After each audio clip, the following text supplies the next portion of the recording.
अच्छा ठीक है, लगता है शायद ना कि अक्षर का साइज कुछ ज्यादा ही बड़ा लिखा गया है। और इधर भी इसको बोर्ड इधर थोड़ा होता है क्योंकि स्टेज उधर चला गया, पहले का डिजाइन कुछ अलग होगा ऑफिस का, तभी ऐसा हो रहा है कुछ, तो पूरा बोर्ड पर लिखने में दिक्कत होती है। हाँ, तो आज ध्यान दीजिए आप लोग कि संस्कृत व्याकरण में आज आप लोग पहले पढ़ेंगे कारक। सबसे पहले टॉपिक में क्या पढ़ेंगे आज? कारक। तो कारक बहुत ही इंपॉर्टेंट चैप्टर है। वैसे आप लोग जान लीजिए कि दुनिया के समस्त व्याकरण में हर चैप्टर नहीं होता है, लेकिन कारक जरूर होता है। चाहे संस्कृत व्याकरण हो, हिंदी व्याकरण हो, अरबी हो, कुछ भी रहेगा तो हर व्याकरण के पाठ में सभी भाषाओं में कारक पक्का रहेगा। कारक किसे कहते हैं, इसका परिभाषा पर ध्यान दीजिएगा। इसका परिभाषा होता है क्रियान्वयित्वम कारकम। क्रियान्वयित्वम क्या कहेंगे? कारकम। इसको दो भाग में तोड़ेंगे तो क्रिया प्लस अन्वयित्वम कारकम, मतलब जिस वाक्य में क्रिया का आगमन होता है उसमें कोई ना कोई कारक जरूर होता है। तो ध्यान देना है कि क्रिया संपादन को कारक कहते हैं। एक सीधा परिभाषा है, क्रिया संपादन को क्या कहेंगे? कारक। क्रिया संपादन को कारक कहते हैं। ये तो कारक का परिभाषा हुआ। जैसे ये जरूरी नहीं कि किसी वाक्य में एक कारक रहेगा कि दो कारक रहेगा या तीन कारक रहेगा। अब लिखा रहेगा, अगर मान लें मोहन जाता है, तो मोहन जाता ही इस वाक्य में जाना क्रिया है, मोहन हो जाएगा कारक, क्रिया से पहले का शब्द कारक। अब रहेगा गाय घास चरती है। गाय घास चरती है, इस वाक्य में क्रिया क्या है? चरना। चरती नहीं, चरना, क्रिया जब ना लगा करके। लेकिन इस वाक्य में गाय और घास, इससे पूर्व में दो शब्द आ रहे हैं, इसमें दो कारक हो गया। राजा गरीब को धन देता है। राजा गरीब को धन देता है, इसमें आप लोग ध्यान दीजिएगा, क्रिया क्या चीज है? देना। ठीक है ना? तो राजा गरीब धन, इस वाक्य में कितने कारक हो रहे हैं? तीन कारक हैं। तो अब हम एक वाक्य जो लिख रहे हैं, ध्यान देंगे उसमें कितने कारक होंगे। राम ने तीर्थ में, राम ने तीर्थ में विप्र को धन हाथ से निकाल कर खजाने से देता है। खजाने से देता है, तो इस वाक्य में ध्यान देंगे तो दो क्रियापद हैं, देना और निकालना, है ना? तो दो क्रियापद हैं। तो कारक इसमें कितने बन रहे हैं? 1 2 3 4 5 6। इसका मतलब कि कारक को कोई एक लिमिट नहीं कह सकते कि एक कारक रहेगा, दो कारक है, तीन कारक, चार कारक। कितने? यहाँ तो देख रहे हैं कि पहले वाक्य में एक कारक है, दूसरे वाक्य में दो कारक है, इस वाक्य में तीन कारक है, और इस वाक्य में सीधे कितने? 6 कारक हैं। तो कारकों की संख्या अलग अलग हो सकती है किसी वाक्य में।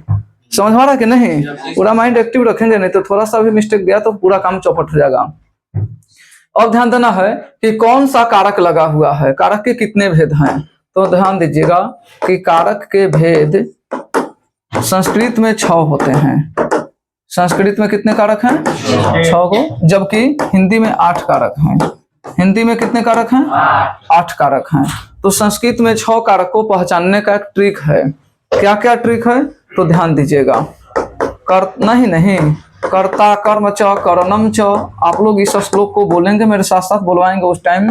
कर्ता कर्म च करणम च, अभी नहीं बोलना है। संप्रदान तथैव च, संप्रदान तथैव च, अपादानम अधिकरणम, अपादानम अधिकरणम, इत्याहु कारकानि षट्, इत्याहु कारकानि षट्। आप लोग बोलिए मेरे साथ साथ। कर्ता कर्म च करणम च, संप्रदान तथैव च, अपादानम अधिकरणम, इत्याहु कारकानि षट्। कर्ता कर्म करण संप्रदान 4 हो गया ऊपर, अपादान अधिकरण, ये 6 कारक होते हैं। तो ये 6 कारक होते हैं कौन चीज में? संस्कृत में केवल। संस्कृत में अच्छा कारक होता है। तो हिंदी में दो और कौन कौन होता है? तो दो कारक जो होता है उसमें होता है संबंध और संबोधन। संबंध प्लस हाँ संबोधन, ये दो कारक किसमें होंगे? केवल हिंदी में। तो केवल यही दो नहीं, 6 के साथ दो और जुड़ जाएंगे। तो ये 6 कारक के साथ साथ 2 कारक और जुड़ जाएंगे, तो उसको कौन सा कारक कहेंगे? हिंदी कारक है। तो अब ध्यान देने की बात ये होगी, न्यू पेज का व्यवस्था कहाँ है जी? इधर है नेक्स्ट। अच्छा यहाँ हो गया, उस दिन वहां था, कोई बात नहीं, यहाँ ठीक है, यहाँ सुविधा अच्छा है हमारे लिए। तो ध्यान देना है कि कारक के जो 6 भेद हुए, अब 8 भेद तो होंगे, लेकिन फिलहाल अभी कारक के कुछ पॉइंट ध्यान दीजिएगा, ठीक ना? कि कारक के भेद को, कारक के भेद को, भेद या भेदों सभी को जिस क्रम से अध्ययन करते हैं, जिस क्रम से अध्ययन करते हैं, क्या करते हैं? हाँ अध्ययन करते हैं, उसे विभक्ति के नाम से जानते हैं। उसे किस नाम से जानते हैं? हाँ विभक्ति के नाम से जानते हैं। इतना समझ जाना है, बाकी तो टोटली नोट्स पर दिया गया है। नोट्स के बारे में भी हमें समझाना है, एक बार पूरे नोट्स को हम आपको डिस्प्ले करके दिखाएंगे तो पता चल जाएगा। अगला है कि कारक में विभक्तियों की संख्या 7 है। कारक में विभक्तियों की संख्या, कारक में विभक्तियों की संख्या कितनी है? 4 नहीं 7 है। तो आप समझेंगे कि जिस दिन संस्कृत में कारक थे 6 गो, संस्कृत में कितने कारक थे? मात्र 6 गो, और जब हिंदी में हो गए 8 गो, तो दोनों स्थिति में विभक्तियों की संख्या 7 ही क्यों रह गई? तो 7 है, 6 था उस दिन, पता चला था कि इतना इंपॉर्टेंट चैप्टर है कि इसकी संख्या बढ़ सकती है, लेकिन लिमिट में रखना कि विभक्ति 7 वही। अगर 8 गो हो गया तो ऐसे हालत में अब रिपीट किया जाएगा। तो आप लोग को मालूम हो कि अगर 8 रूम रहे, कहीं 8 रूम रहे, पहले से 6 आदमी थे, अगर मान लें कितना हुआ? 1 2 3 4 5 6 7 8 9, ये तो 9 हो गया, ज्यादा ये फालतू है। तो 7 रूम था पहले से, जबकि भेद हो गया 8 गो, जरूरत थे 6 परिवारों की।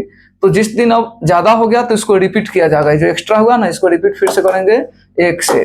तो ये पॉइंट एक अगला बनता है, जो क्वेश्चन आता है कि प्रथमा विभक्ति में, प्रथमा विभक्ति में 2 कारक होते हैं। प्रथमा विभक्ति में कितने कारक होंगे? 2 कारक हैं। कौन कौन? तो रिपीट हो रहा, फर्स्ट तो फर्स्ट रहेगा, सबसे लास्ट वाला भी रहेगा। तो एक कर्ता कारक भी रहेगा और दूसरा संबोधन कारक भी रहेगा। मतलब ये सवाल यहाँ से बनता है कि संबोधन कारक में कौन सी विभक्ति होगी? तो प्रथमा विभक्ति। संबोधन कारक में कौन विभक्ति है? प्रथमा। और कर्ता कारक में भी प्रथमा। अब पॉइंट ये होता है कि कारक पहचानने की क्या विधियां हैं?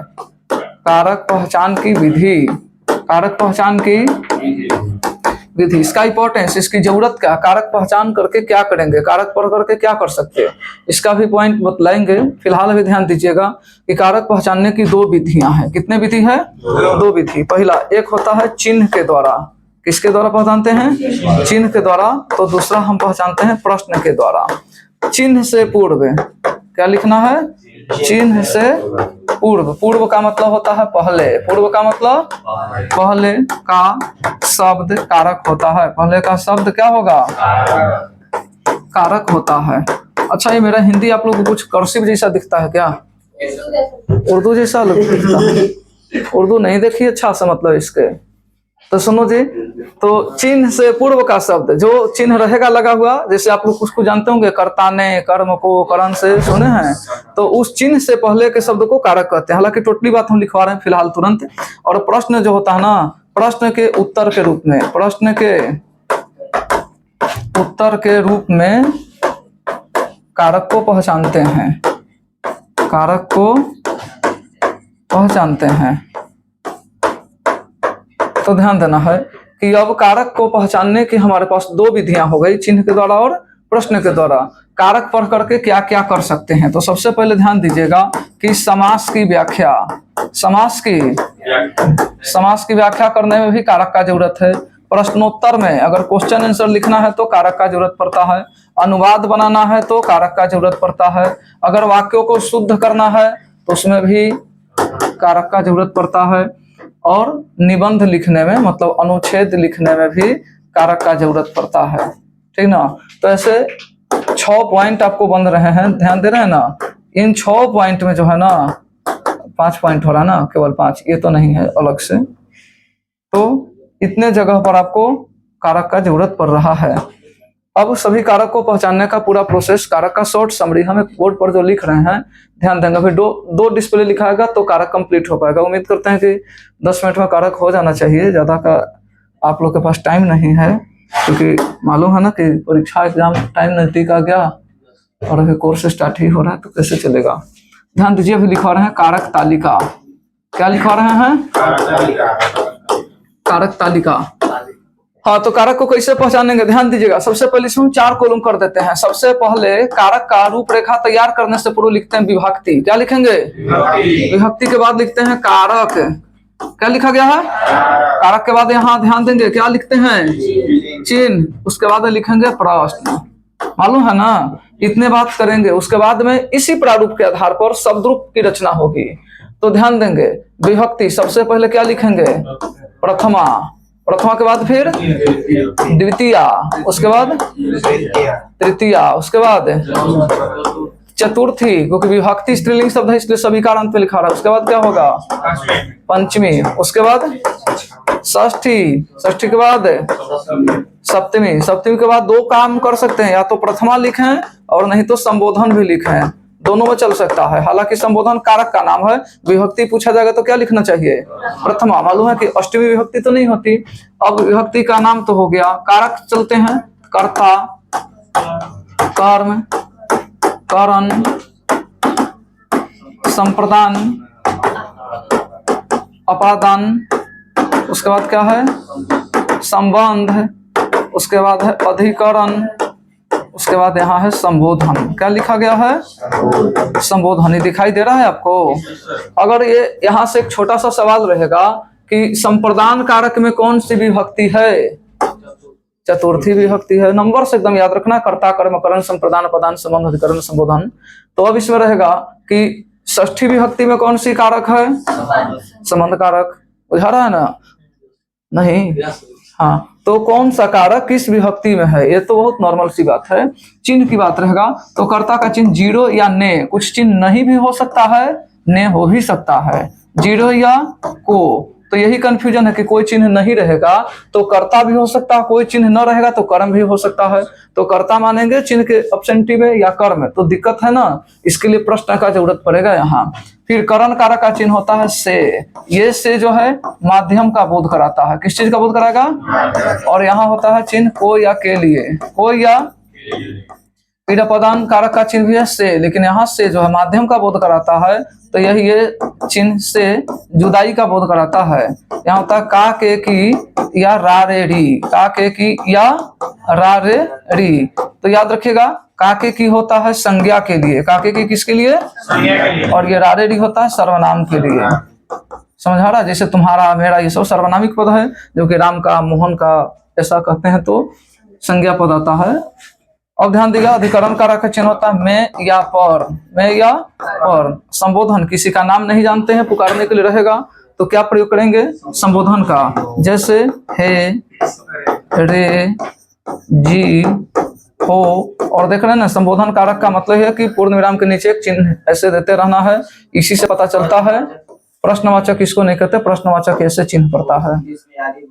हाँ हाँ, मन विस्मय आदि बोधक, इसको आप सही समझ सकते हैं, इतना तो दिमाग है आप लोग के पास, काफी विद्वान है बैठे आप लोग। अब ध्यान देना है कि प्रथम व्यक्ति का प्रश्न होता है कौन।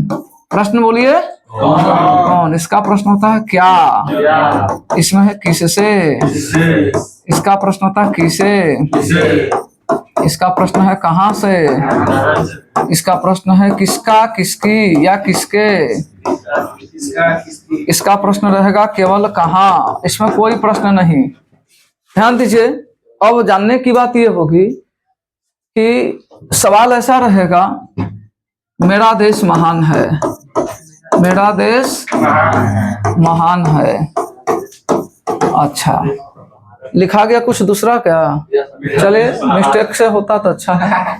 दर्जी को अगर डिजाइन गलत हो जाए, मिस्टेक, नया फैशन, तो मास्टर भी फैशन चला दिया, नया वाक्य बन गया।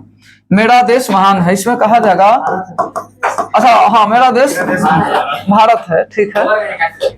तो मेरा देश जो भारत है, अब कहा जाएगा कि इसमें संबंध कारक पहचानिए। संबंध कारक क्या है इसमें? संबंध कारक पहचानना है तो संबंध कारक का प्रश्न कीजिएगा, किसका देश भारत है?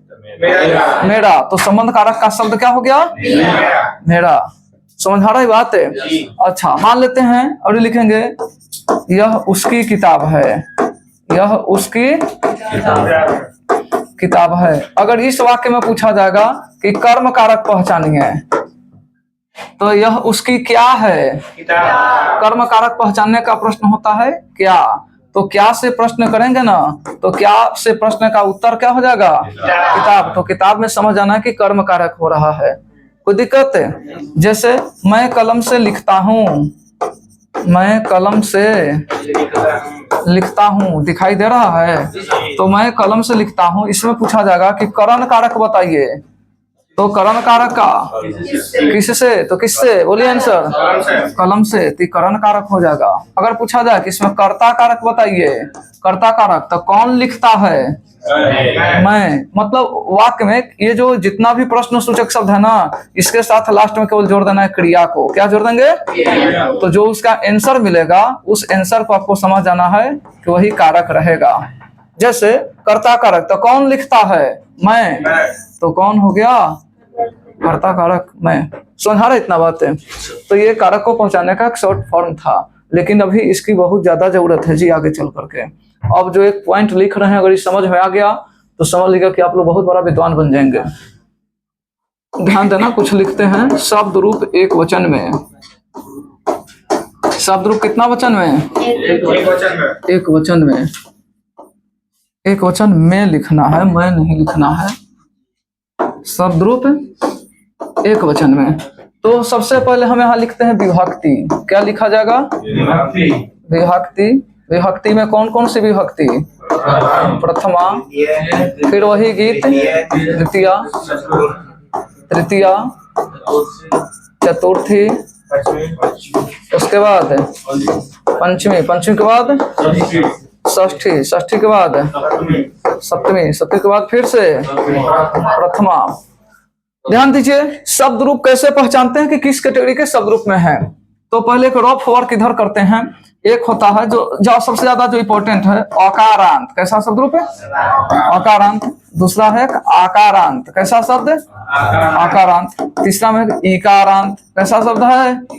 इकारांत। चार में फिर है उकारांत, और लास्ट में है पांचवा सार्वनामिक। ऐसा लिख देते हैं, ऐसे तो बहुत सारे होते हैं, लेकिन फिलहाल इतना लिखना ज्यादा जरूरी है।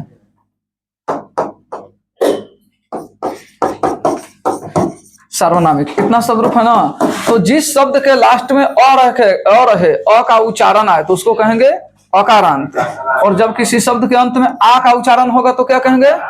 आकारांत। जब किसी शब्द के लास्ट में ई का उच्चारण आए तो ऊ का उच्चारण हो तो। और अगर नाम नहीं हो, नाम नहीं हो, फिर भी व्यक्ति, वस्तु या स्थान का बोध हो, व्यक्ति, वस्तु या स्थान का बोध हो। जैसे अगर बोलते हैं मैं, तो मैं से व्यक्ति का बोध हो रहा, वस्तु का कि स्थान का? व्यक्ति का बोध हो रहा है। लेकिन हम बोलते हैं यह, तो यह वस्तु का। बोलते हैं वहां, तो ऐसे मैं, यह, वह, यहाँ, वहां, तुम, आप, ये सभी शब्द को कैसा कहेंगे? सार्वनामिक। सर्वनाम के लिए लिखा गया शब्द रूप है, और ये सब संज्ञा पद का शब्द रूप होगा। जैसे अकारांत में मान लेते हैं लिखा जाएगा पर्वत। क्या लिखा है? तो त अंतिम अक्षर है, त को लगातार बोलेंगे तो क्या गया? अ, तो अकारांत कहा जाएगा। अब बोलिएगा सूर्य, तो अंतिम अक्षर य को लगातार बोलेंगे य, तो क्या गया? अ। इसी प्रकार से अगर बोलते हैं गृह, तो ह में अ, नगर में अ, फल में अ, बुझा रहा, बालक में अ। इस कैटेगरी से अकारांत शब्द रूप होगा। अकारांत जैसे कि गंगा, लास्ट बोलते हैं गंगा, तो कुछ आ गया आ। अब बोलते हैं कोई लता, क्या है? लता। रमा, समझा रहा है? पुष्पा। ऐसा कोई भी शब्द जिसके लास्ट में आ रहेगा तो उसको क्या कहेंगे? आकारांत। और अगर ई रहे तो इकारांत। जैसे कि कवि, रवि, हरि, मोती, ये सभी शब्द को क्या कहेंगे? इकारांत। और उकारांत किससे कहेंगे? तो जैसे लघु, गुरु है ना, लघु, गुरु, मधु, वधु, ऐसा सब शब्द रूप को क्या कहेंगे? उकारांत। और इसमें क्या रहेगा? मैं, यह, वहां, ऐसा कोई भी शब्द रूप रहेगा तो ये सब इसमें आ जाएगा। कोई दिक्कत इसको समझने में? नहीं तो ठीक है, ये शब्द रूप है, इसको पहचानने की जरूरत होगी, कैसे ऐसे इसको आप पहचान सकते हैं, ठीक है ना। अब ध्यान देना है, क्या करने की बात होगी कि सभी तरह के शब्द रूप हम लिखेंगे केवल एक वचन में। शब्द रूप कितने वचन में लिखा जाएगा आज? केवल एक वचन में लिखा जाएगा। और द्विवचन बहुवचन का कुछ शॉर्ट फॉर्म आप लोगों को बोल देंगे, लिखा जाएगा तो समझ में आ जाएगा कि क्लियर हो गया है। अच्छा, मिटाने का ऐसा ही व्यवस्था, छोटा सा, बड़ा भी होता है ना एक। अच्छा जो हो, चलिए काम और तो चल गया काम, टाइम लगता है ज्यादा ऐसे में। तो हम शब्द रूप केवल एक वचन में लिखेंगे। कितने वचन में? हाँ, यहाँ तो ऊपर लिखा गया कि शब्द रूप हम लिख रहे हैं तो एक वचन में ही। सबसे पहले लिखते हैं राम का शब्द रूप, किस चीज का? फिर यहाँ लिखा है लता का, किस चीज का? फिर यहाँ लिख देते हैं हम हरि का शब्द रूप, किस चीज का? उसके बाद शब्द रूप लिखते हैं गुरु का। फिर उसके बाद लिखते हैं अस्मद। अस्मद मतलब होता है मैं, अस्मद मतलब मैं। उसके बाद में फिर शब्द रूप लिख देते हैं युष्मद। युष्मद मतलब होता है तुम, युष्मद मतलब तुम। इतने का शब्द रूप लिखा जा रहा है। कोई दिक्कत इसको समझने में? कौन कौन पूरा पूरा बात समझ रहा है जी? आप लोग समझ रहे? अरे उतना हाथ, बोराहा नंबर 1 है क्या? सर्टिफिकेट लेगा तू बोराहा का? देखो तो कहीं गड़बड़ तो क्या कर दे तुम? देख लो जी खड़ा होकर के, कोई गड़बड़ तो नहीं होगा? नहीं, चलो सुनिए, ध्यान दीजिए, बदमाशी की बात नहीं है, सावधानी से रहो। समझ आ रहा है ना? चलो ऐसे बस बैठे रहो, बस जैसे है वैसे ही रहो। सुनिए, तो राम का शब्द रूप लिखा जाएगा कितने वचन में? एक वचन में। अस्मद का मतलब क्या होता है बोलिए? मैं। और युष्मद का मतलब क्या होता है? तुम। ध्यान दो, यहाँ लिखा हुआ है राम से बनता राम, क्या बनेगा? यहाँ बनेगा रामम, रामेन, रामाये, रामात, रामस्य, रामे, हे राम। ये हो गया राम का शब्द रूप, ठीक है। लता में बोलिएगा लता, लताम, लतया, लताये, लतायाह, लतायाह, लतायाम, हे लते। आगे बोलिएगा हरि, हरिम, हरिना, हरये, हरे, हरे, हरो, हे हरि। आगे बोलिएगा गुरु, गुरुम, गुरुना, गुरवे, गुरोह, गुरोह, गुरौ, हे गुरु। एक बार सामने केवल जैसे लिख रहे हैं वैसे बोलते चलेंगे, बाद में समझने में बहुत दिक्कत हो सकती है। क्या हुआ, इस बच्चे को कोई दिक्कत है क्या? ठंडा लग रहा है? अच्छा ठीक है, कुछ भी लगे, यहाँ मतलब समझ में आ रहा है पढ़ाई। बाकी ठंडा, गर्मी, भूख, प्यास, इमोशन से संबंधित बात नहीं हो रहा है, प्रोफेशनल काम हो रहा है जी। सुनिएगा, इसको कहते अहम, क्या बोलेंगे? फिर है माम, माया, मह्यम, मत, मम, मई, कुछ नहीं है, कुछ नहीं लिखना है और खाली है लिखा देते हैं। आगे बोलेगा जी लोग त्वाम, त्वाम, त्वया, तुभ्यम, त्वत, तव, त्वयि, हे। इन सभी शब्दों का अर्थ क्या होगा? अर्थ अगर जानना है तो थोड़ा ध्यान दीजिए, एक नया कॉलम अर्थ। कर्ता कारक का चिन्ह क्या हो जाएगा बोलिए? ने। और कर्म कारक का चिन्ह को। तृतीय विभक्ति में करण कारक का चिन्ह से। अभी ना बोले हैं कर्ता ने कर्म को करण से संप्रदान को या के लिए, तो को ऊपर लिख दिए हैं इसमें, इसलिए यहाँ लिखते हैं केवल के लिए। अकरण अपदान कारक में से। फिर इसमें काके की, यही ना होगा। इसमें में या पर, इसमें कुछ विशेष की जरूरत नहीं है। अब बताइए, अगर कोई कहता है कि राम शब्द रूप पंचमी एक वचन में क्या होगा, परीक्षा में से ही सवाल आता है, कोई अंडरलाइन किया हुआ शब्द रहेगा, सह परिश्रमात् पठति, सह ऐसे लिखते हैं, परिश्रमेन पठति, सह परिश्रमेन। इसमें कौन सी विभक्ति है तो बताएंगे, परिश्रमेन का मूल शब्द होगा परिश्रम। मूल शब्द क्या होगा? तो परिश्रम सबसे पहले की जाएगा अकारांत में। किसमें जाएगा?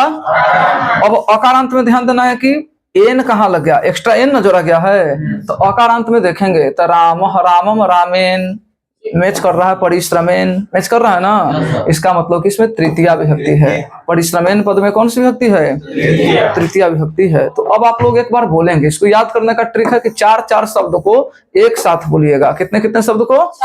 इसमें है बोलने का जरूरत नहीं है, खाली केवल श्री राम बोलेंगे। इसमें भी बोलेंगे चार शब्द एक साथ। कितने शब्द बोलेंगे? और उसके बाद अगर 5-7 बार आप रिपीट कर लेते हैं तो हमें विश्वास है कि आप लोग इसको पूरा याद कर पाएंगे। नहीं तो बहुत भारी काम है। आप लोग को लगता होगा कि बस यहाँ करके हमने लिख दिया, बोल दिया, चले गए, फिर अब 8 दिन के बाद नजर आएंगे, कोई दिक्कत नहीं है। दिक्कत कितना हो तो आप लोग को समझ में आ रहा होगा, हमसे ज्यादा टेंशन लग रहा होगा आप लोग को। दिक्कत है कि नहीं दिक्कत है? कोई दिक्कत नहीं है, टेंशन फ्री है।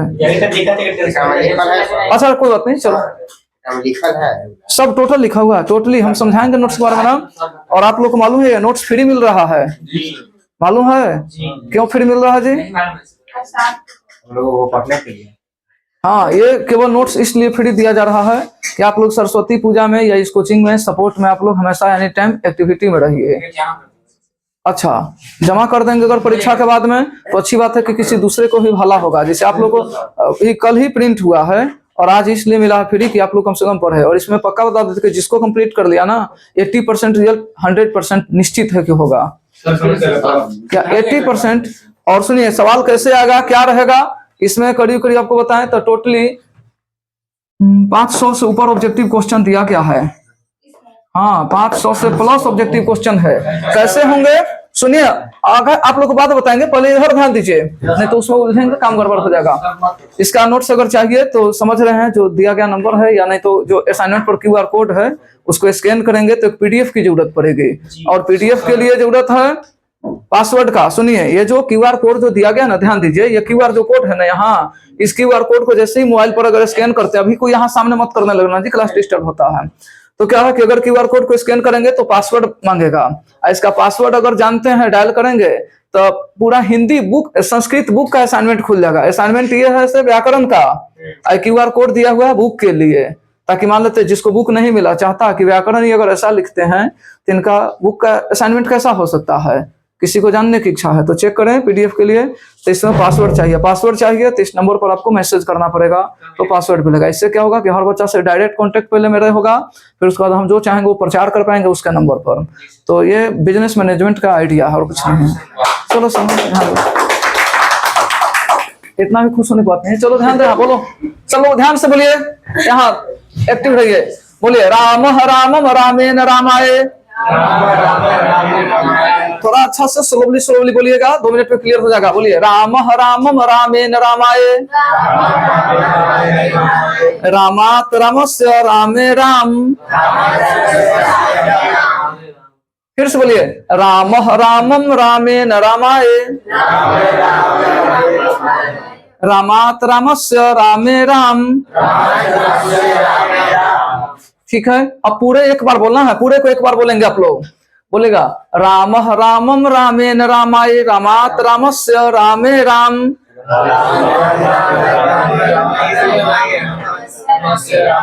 सुनिए, बीच में फेल होने बात नहीं। कुछ लोग सोचता ना कि बोझा उठा रहे हैं लेकिन नहीं उठेगा तो पटक देंगे, ऐसा नहीं, एकदम पूरा 100%। नहीं के बात नहीं सोचना है कि नहीं होगा हमसे, ये बात छोड़ देना है। बोलो लोग, और ध्यान दीजिए यहाँ ½ सेकंड के लिए ब्रेक रहेगा 4 पर, उसके बाद फिर पूरा बोलेंगे। स्लोली बोलिए, ध्यान से एक बार इसको फाइनल कीजिए, फिर सबको बोलना है एक बार। बोलेगा राम रामम रामेण रामाय, रामात रामस्य रामे राम। बोलो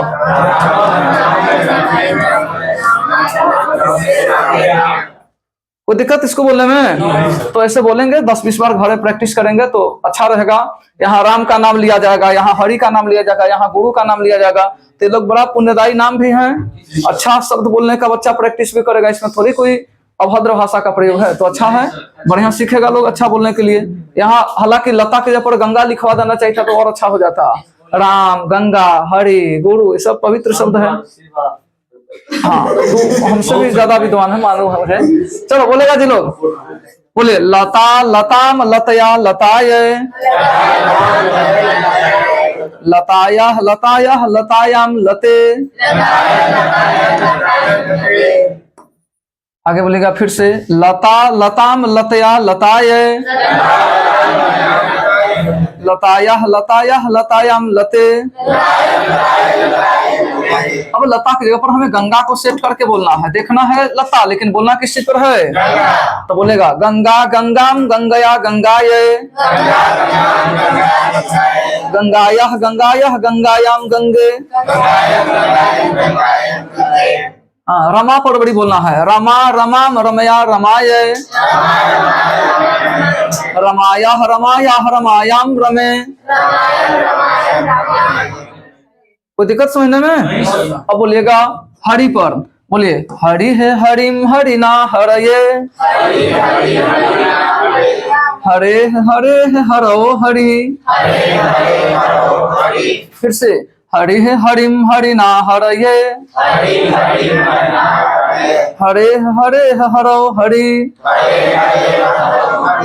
अब हरि की जगह पर हमें रवि लगाकर बोलना है। क्या लगाकर बोलना है? रवि। तो बोलिएगा रवि है रविम रविना रवये, रवे रवे रवो रवि। कवि कविम कविना कवये, कवे कवे कवो कवि। वाह, वेरी गुड, बहुत अच्छा। समझ आ रहा सबको? और ये गुरु लगाकर बोलना है सबको। बोलेगा गुरु गुरुम गुरुना गुरवे, गुरुवे नहीं गुरवे, साफ साफ दिखाई दे रहा है ना, रू नहीं है, रह है। बोलना फिर से सही से, गुरु गुरुम गुरुना गुरवे, गुरो गुरो गुरो गुरु, गुरु गुरुम गुरुना गुरवे, गुरो गुरो गुरो गुरु। बड़ी लघु लगाकर बोलिए, लघु से। तो बोलिएगा लघु लघुम लघुना लघवे, लघो लघो लघो लघु। Very good. अब बोलिएगा अहम मया मह्यम, मत मम मयि है, अहम मया मह्यम,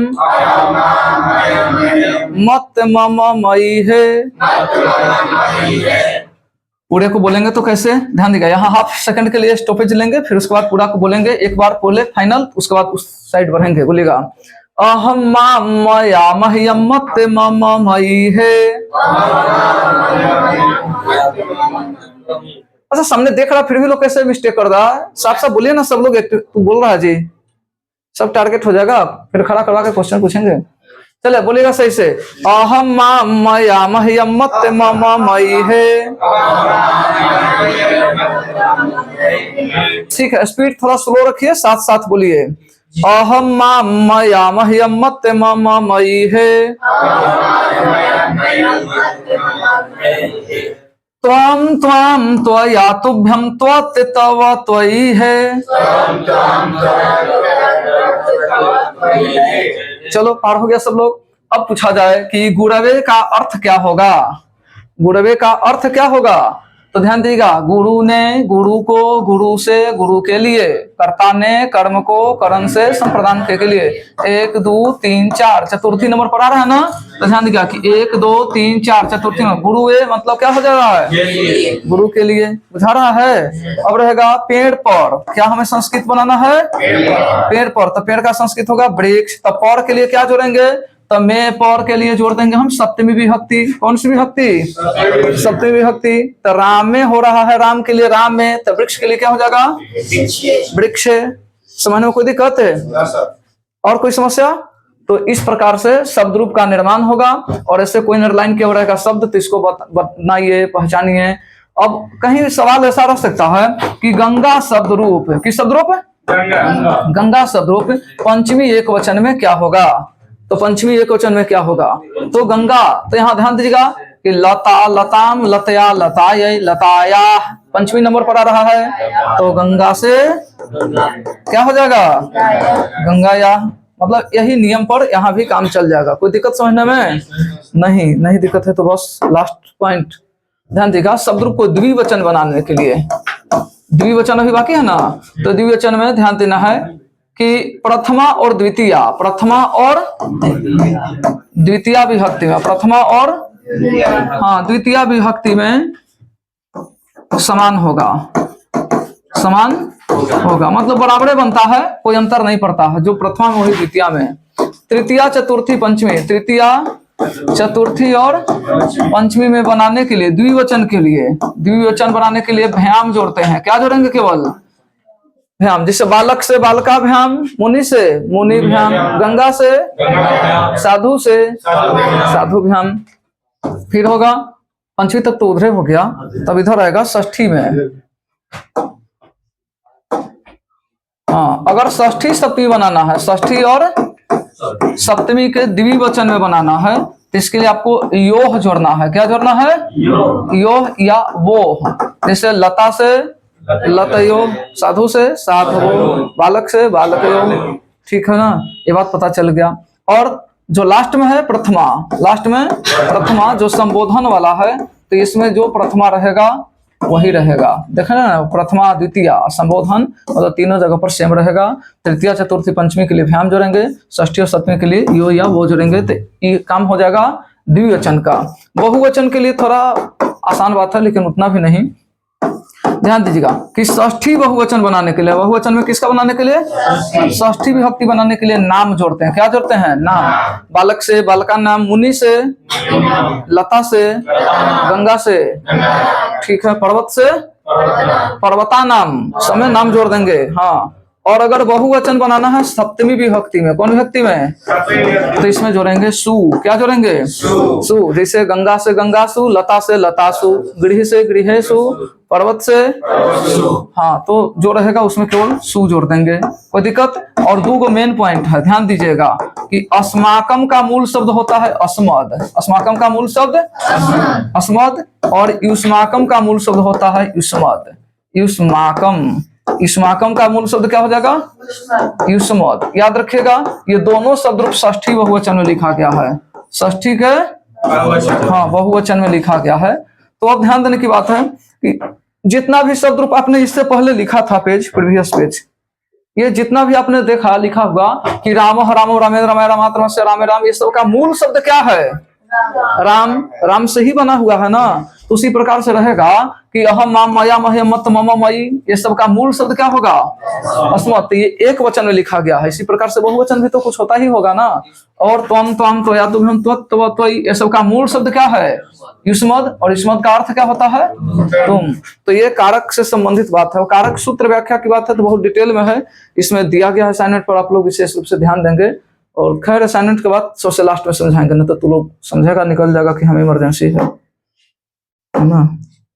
अब ध्यान दीजिएगा, कारक की बात यही तक रहती है, ठीक है ना।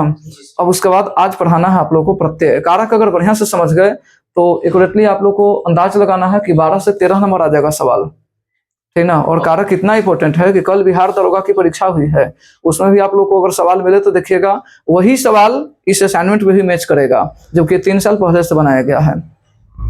तो ध्यान देने की बात है कि 9-10 में अगर अच्छा से पढ़ लेते हैं तो आगे चलकर हायर कंपटीशन में भी काम आते रहता है, ठीक है। हिंदी व्याकरण या संस्कृत व्याकरण बहुत इंपॉर्टेंट है व्याकरण। अब चलना है आप लोग को प्रत्यय की ओर। बोलिए चैप्टर क्या पढ़ाई होगी? प्रत्यय। बोर्ड का कलर चेंज कर देते हैं, नहीं तो बाद में जो वीडियो देखेगा ना उसको पता चलेगा ना कि टीचर बैकग्राउंड भी चेंज करते हैं। बैकग्राउंड ना, लाइट ज्यादा होगा बच्चे के आंख पर भार पड़ेगा। अच्छा ठीक है, तो ठीक ही रहे, अच्छी बात है। कुछ भी लगा सकते हैं, जब दिखेगा तो बड़ी ठीक है सर। ये हाँ ठीक है, हमारा क्या दिक्कत है तो बस इसको लाइट को बढ़ा लिए सर, थोड़ा पेन। हाँ पेन को डार्क कर देना है, दिख रहा है, देखे जाएगा ना सभी लोग को। हाँ ठीक है, काफी अच्छा है। तो ध्यान दीजिए विद्यार्थीगण, प्रत्यय किसे कहते हैं? अच्छा तो लोग रुकेगा, पढ़ेगा कि डिस्टर्ब हो जाएगा? पढ़ेंगे। हाँ तो ठीक है। और पढ़ेंगे तो हम कुछ क्वेश्चन भी पूछेंगे आज, पिछला क्लास से आधारित है। फिर ये नहीं सोचना बस खाली आज आना बहादुरी है, पढ़ के आना बहादुरी होती है। ध्यान दीजिएगा, किसी शब्द के अंत में जोड़कर, किसी शब्द के ब्लैक ठीक है ना, हमें ऐसा उम्मीद था, लेकिन खैर आप बहादुर लोग हैं ना। किसी शब्द के अंत में जुड़कर, अंत में जुड़कर उसके अर्थ में, उसके अर्थ में परिवर्तन लाने वाले शब्दांश को, उसके अर्थ में परिवर्तन लाने वाले शब्दांश को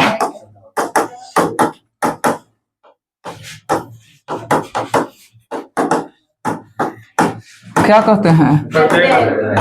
प्रत्यय कहते हैं। शब्द के अंत में जुड़ता है तो प्रत्यय बनता है। ध्यान दीजिए, हिंदी के आधार पर पहले समझाते हैं, हालांकि पढ़ाना संस्कृत में। तो हिंदी में ध्यान दीजिएगा कि नाव प्लस एक क्या बनेगा? अच्छा, लेकिन अब ध्यान दीजिएगा कि दर्शन प्लस एक, तो दार्शनिक नहीं दार्शनिक। वर्ष से क्या बनेगा? वार्षिक। सप्ताह से साप्ताहिक, सब पर पाई पड़ जाएगा, साप्ताहिक होगा ना। और इतिहास से ऐतिहासिक, भूगोल से भौगोलिक। देखिए, यही तो हमें समझाना है कि एक प्रत्यय से बने शब्द का प्रथम वर्ण दीर्घ होता है। प्रथम वर्ण कैसा होगा? बोलिए, दीर्घ। तो और रहेगा तो बदल जाएगा आ में, लेकिन अगर हर्ष ई रहे तो बदल जाएगा अय में। क्या रहेगा? हर्ष उ रहेगा ना तो बदल जाएगा औ में। जैसे अब यहाँ लिख देते हैं भूगोल। क्या है? भूगोल। तो भूगोल प्लस इक जब बनेगा ना तो शब्द बनेगा भौगोलिक। क्या बनेगा? भौगोलिक, क्योंकि उ बदल गया कौन चीज में? औ में। अब यहाँ लिख देते हैं विज्ञान प्लस इक, विज्ञान प्लस इक, तो क्या बनेगा? वैज्ञानिक। तो अब बताइएगा, यहाँ लिखा हुआ है मूल प्लस एक, तो मुंह में उ लगा है तो उ चेंज टू औ, नियम लिखा हुआ है ना। तो मूल से क्या बनेगा? मौलिक। और समझने में कोई दिक्कत है क्या? पेन का कलर बहुत गजब का चल रहा है ये तो, और सब देखना है, चेक करके जो अच्छा लगा ज्यादा टिकेगा। अब बताना है यहाँ पर दर्शन प्लस एक, दर्शन प्लस एक से क्या होगा? दार्शनिक। तो अब समझ में आ गया कि एक प्रत्यय के लिए स्पेशल नियम ये तो हो गया। एक एग्जांपल लिया गया था हिंदी का, लेकिन अब सुनिएगा, मान लेते लिख देते हैं हम बालक प्लस पन, बालक प्लस पन, तो क्या होगा? बालकपन, है ना। जन प्लस ता, जन प्लस ता, तो क्या होगा? जनता। अच्छा, अब लिखते हैं भारत प्लस ये, क्या होगा? भारतीय। हाँ, नेपाल प्लस ई, क्या बनेगा? तो ये हिंदी का प्रत्यय है जो बहुत आसान है, केवल जानते हैं कि बस लास्ट में जुड़ेगा तो शब्द बन जाएगा। लेकिन संस्कृत ऐसा नहीं है। संस्कृत कैसा है? ध्यान दीजिएगा, प्रत्यय के तीन भेद हैं संस्कृत में। प्रत्यय के भेद कितने हैं? तीन। कौन चीज में? फिर कहां से डिस्टर्ब हुआ? ये सब ऐसा करता है रेगुलर।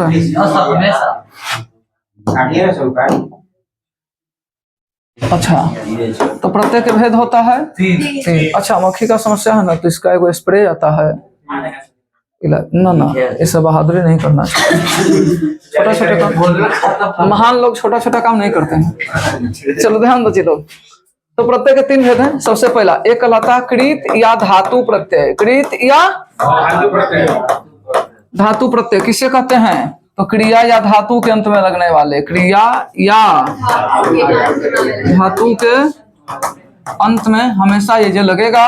और ध्यान दीजिएगा कि कृत प्रत्यय से बने शब्द को, इससे बने शब्द को, इससे बने शब्द को क्या कहते हैं मालूम है? कृदंत कहते हैं। इससे बने शब्द को क्या कहते हैं? कृदंत। कृदंत क्यों कहते हैं? क्योंकि कृत प्लस अंत, कृत शब्द जिस अंत में लगेगा, तो कृत प्लस अंत, तो कृत हो अंत में तो बनेगा कृत जोड़ अंत, कृदंत। जानते होंगे जगत जोड़ अम्बा तो क्या बनता है? तो कृत जोड़ अंत क्या बनेगा? कृदंत। तो क्रिया और धातु में क्या अंतर है? क्रिया जिसमें ना जोड़ा हुआ रहेगा शब्द में तो क्रिया, और जब ना को हटा देते हैं तो जो बचेगा उसको कहते हैं धातु। जैसे पढ़ना में पढ़ धातु है, चलना में चल धातु, हंसना में, देखना में देख। तो जो ना हटा देने के बाद बचता है उसे क्या कहेंगे? धातु बोलते हैं। तो और बाकी ना के साथ रहेगा तो क्रिया बोला जाता है। ये पॉइंट क्या करता है जी सब? हमेशा ऐसे ही होते रहेगा ये तो ना। अच्छा अच्छा, ये बहुत डिस्टर्ब करता है तो ना। अच्छा नहीं नहीं, ज्यादा बहादुरी नहीं दिखाना सर, ठीक है। दूसरा में ध्यान देना है, तद्धित या प्रकृति प्रत्यय। तद्धित या कैसा प्रत्यय? प्रकृति प्रत्यय। तो तद्धित या प्रकृति प्रत्यय किसे कहते हैं? जो संज्ञा सर्वनाम के अंत में लगता है। यहाँ साफ एक शब्द में लिख देते हैं, संज्ञा सर्वनाम के अंत में। संज्ञा सर्वनाम के अंत में लगने वाला प्रत्यय समझ जाना खुद से। और इससे बने शब्द को कहते हैं तद्धितांत। तद्धित प्रत्यय से बने शब्द को क्या कहेंगे? तद्धितांत। आप परेशान ज्यादा हैं क्या? नहीं, ठीक है। तद्धित प्रत्यय से बने शब्द को तद्धितांत कहते हैं। हाँ ठीक है। तीसरा नंबर होता है स्त्रीलिंग प्रत्यय। कैसा प्रत्यय? इतना ज्यादा गड़बड़ लिखने से ज्यादा अच्छा किसको साफ साफ लिखना चाहिए। हालांकि अब मेरा राइटिंग काफी सुधर गया है, अच्छा लग रहा है। अब बहुत हम सुधार के लिखते हैं। पहले हम लिखते थे तो खुद से, एक दिन के बाद में देखते थे तो हमारा राइटिंग खुद से नहीं पता चलता था। एक बार लोगों से पूछना पड़ता था कि देखो तो क्या हम लिख दिए हैं। सुनिए, पुल्लिंग शब्द के अंत में जोड़कर, पुल्लिंग शब्द के अंत में जोड़कर उसका स्त्रीलिंग अर्थ बोध कराने वाला, उसका स्त्रीलिंग अर्थ बोध कराने वाले प्रत्यय को स्त्रीलिंग प्रत्यय कहते हैं। अब यहाँ पर समस्या ये आएगी कि आप लोगों के लिए सबसे आसान है फिलहाल तद्धित प्रत्यय, ठीक है ना। पूरा डिटेल में प्रत्यय हमारे असाइनमेंट पर दिया गया है। यहाँ कुछ शॉर्ट बात लिख देते हैं जो ज्यादा इंपॉर्टेंट है। जैसे ध्यान दीजिएगा कि अन प्रत्यय लगता है ना, तो इससे बने शब्द के अंत में अह लिखा जाएगा। अन प्रत्यय है, इसका पहचान क्या है? अह। लेकिन नियम है कि प्रथम वर्ण दीर्घ होगा। प्रथम वर्ण कैसा बनेगा? दीर्घ बनेगा। प्रथम वर्ण दीर्घ का नियम अभी हमने लिखा है कि अ रहेगा तो बदल जाएगा क्या चीज में? आ में। हर्ष ई रहेगा तो अय में, और अगर हर्ष उ रहेगा तो कौन चीज में? अ में बदलता है। अच्छा, स्लो चल रहा है, मीडियम या फास्ट, कैसा पढ़ाई लग रहा है आप लोग को? ठीक, नॉर्मल है ना? 2x समझ लेगा तू? अच्छा ठीक है। ये टेक्नोलॉजी का लाभ घर पर उठाइएगा। यहाँ क्लास कॉमन सेक्शन का चीज है ना। किसी का डिमांड ये, किसी का डिमांड वो, तो टीचर पढ़ाने पाएगा, डांस करने लगेगा। ध्यान दीजिए, मनु प्लस अन, मनु प्लस अन, तो बताइएगा म में क्या लगा है? अ, तो अ चेंज टू आ, तो म से माँ, और नु में से उ कटेगा तो बचेगा खाली न, और उ प्लस अह से बनता वह, उ प्लस अह से वह, तो मनुजरन से मानव। इसी प्रकार पूछा जाएगा कि रघु प्लस अन से क्या बनेगा? राघव। रघु प्लस अन से राघव। अब यहाँ रहेगा शिव प्लस अन, शिव प्लस अन तो बनेगा शैव। क्या बनेगा? शैव। लेकिन अब ध्यान दीजिएगा, विष्णु प्लस अन तो क्या बनेगा? वैष्णव। विष्णु जोड़न से वैष्णव। अब ध्यान दीजिएगा, शिशु प्लस अन, शिशु प्लस अन तो क्या बनेगा? ई से अय, शिशु जोड़न से क्या बनेगा? शैशव। समझ आ रहा है इतना बात कि नहीं? अच्छा, मान लेते हैं कि रहेगा कुरु प्लस अन, कुरु प्लस अन तो उ से औ तो क्या बनेगा? कौरव। गुरु प्लस अन से, अब बताइएगा कि गुरु प्लस अन से क्या बनेगा? गौरव। तो अब ध्यान दीजिए, यहाँ बुध प्लस अन से क्या बनेगा? बुध प्लस अन से बौद्ध। बिल्कुल नहीं का लोग समझ रहा है जी। जिन प्लस अन से क्या बनेगा? जैन। बहुत अच्छा, जो बच्चा समझ रहा है, चलो एक बच्चा तो समझाना कम से कम। तो अन प्रत्यय है, कौन सा प्रत्यय? केवल। तो ऐसा 20 को प्रत्यय असाइनमेंट में लिखा हुआ है, लेकिन आप लोग को 4-5 बता देते हैं, बाकी तो तुम लोग खुद समझदार है, पता चल जाएगा। एक प्रत्यय होता है इमनिच, कौन सा प्रत्यय है बोलिए? इमनिच का पहचान होता है ईमा। इमनिच का पहचान ईमा। जैसे बताइएगा कि पूर्ण प्लस इमनिच, पूर्ण प्लस इमनिच तो क्या बनेगा? पूर्णिमा। नहीं समझ आ रहा क्या? लगेगा इमनिच लेकिन जोड़ेंगे क्या चीज? ईमा। पूर्ण जोड़ इमनिच तो क्या बन गया? पूर्णिमा। लेकिन अब ध्यान दीजिएगा, महत प्लस इमनिच से महतिमा नहीं बनेगा, महिमा। महत प्लस इमनिच से, अच्छा, गुरु प्लस इमनिच से गरिमा, गुरु प्लस इमनिच से, अच्छा, लघु प्लस इमनिच से, ऐसा कोई शब्द बोलिए जो सुटेबल जैसा लगे, लघु जोड़ इमनिच से लघिमा होता है, ठीक ना? तो ईमा जोड़ना, लेकिन थोड़ा सुटेबल शब्द बना करके। और ध्यान एक प्रत्यय होता है ठक। कौन सा प्रत्यय है? ठक में लगता है ई कह। ठक में क्या लगेगा?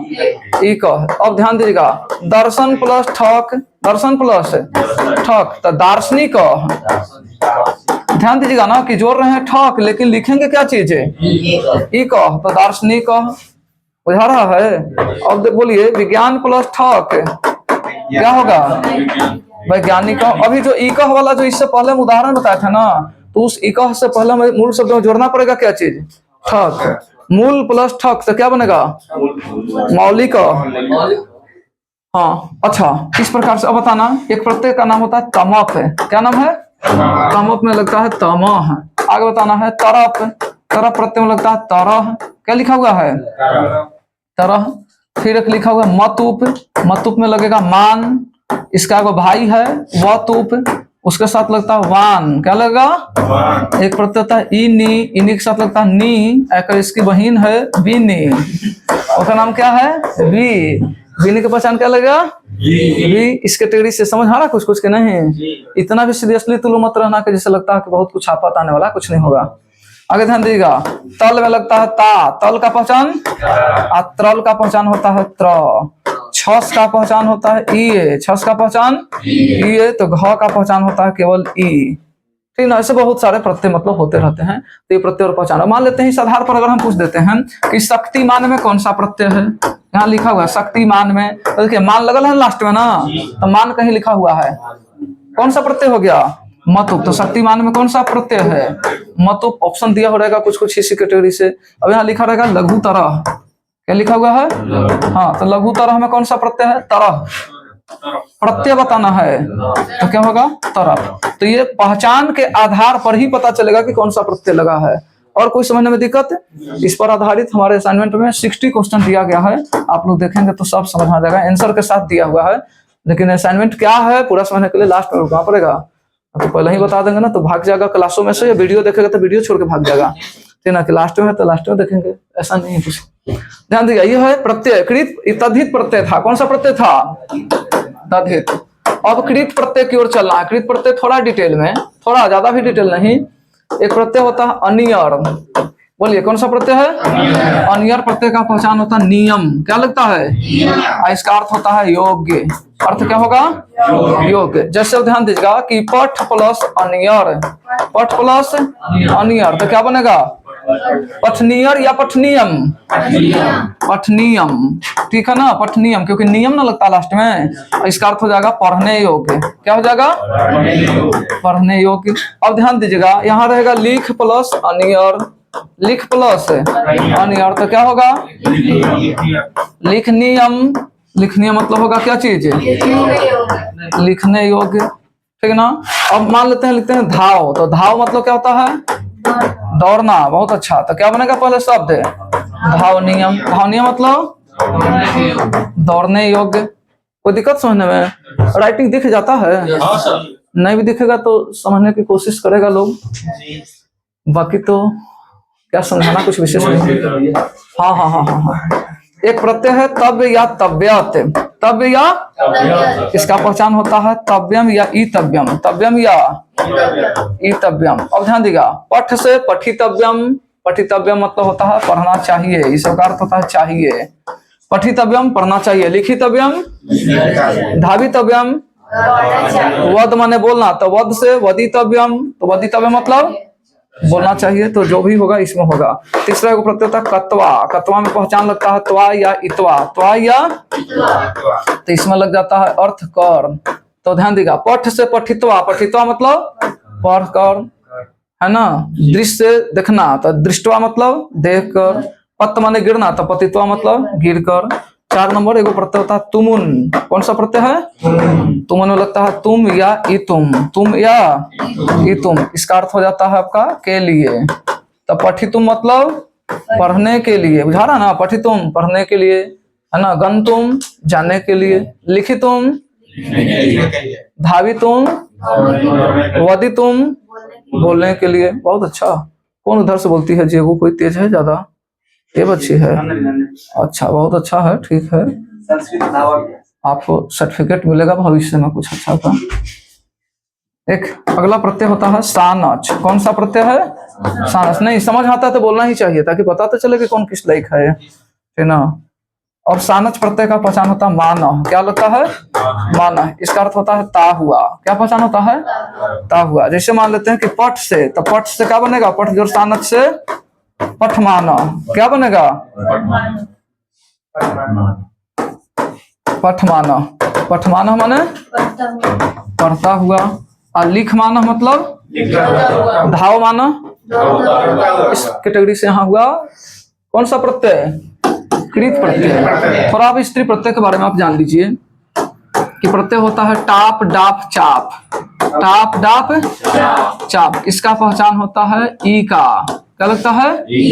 ई का। लेकिन अगर ई का न रहेगा आ भी लग सकता। आ कब लगेगा? ई का रहता है जब क रहेगा पुल्लिंग में तब। आ क के अलावा कोई दूसरा अक्षर रहेगा तो क्या लगेगा? आ। जैसे बता देना है कि लेखक जोड़ टाप, लेखक जोड़ टाप, तो क्या बनेगा?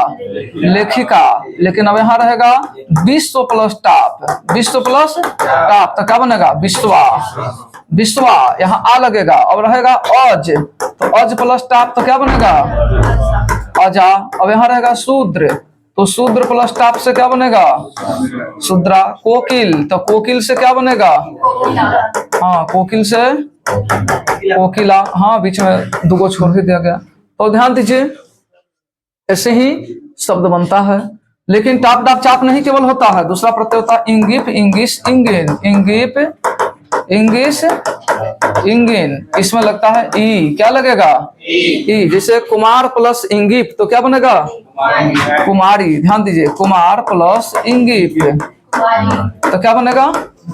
कुमारी। दीर्घ ई लगेगा केवल, कुमारी। अब बताना कि किशोर प्लस इंगिप, तो क्या बनेगा?